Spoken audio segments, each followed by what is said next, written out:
Patay ang amir o pinakamataas na pinuno ng Dawla Islamia Hasan Group kasunod ng military operation sa Sharif Agwak, Maguindanao del Sur. Ayon sa mga otoridad, mismong mga residente ang nagbigay sa kanila ng tip sa kinaroroonan ng lider. Tinutukan yan ni June Di Makuta.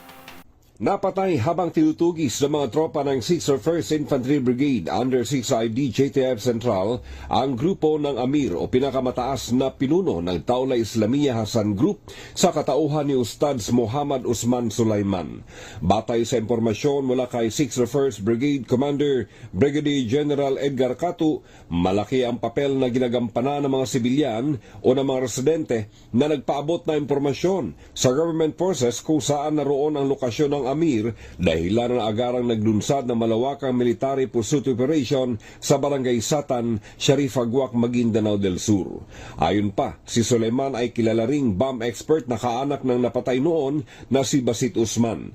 Batay pa rin sa report ng 61st Brigade, ang grupo nina Sulaiman ang responsable umano sa pambobomba sa isang rural bus sa Parang, Maguindanao del Norte noong Abril 24 ng taong 2022. Pambobomba sa dalawang yellow buses sa Tacorong City sa magkahiwalay na petsa at lugar. Husky bus bombing noong Abril 17 ng taong 2023 sa Isulan Integrated Terminal.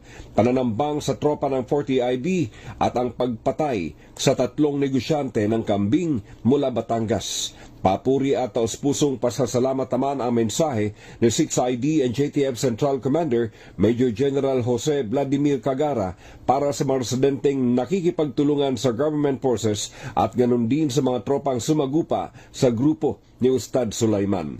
Habang patuloy pa ang pagtugis sa natitirang kasamahan ng napatay na si Muhammad Usman Sulaiman. Mula sa Central Mindanao, RH19, June Di Makutak, DZRH, una sa Pilipinas, una sa Pilipino.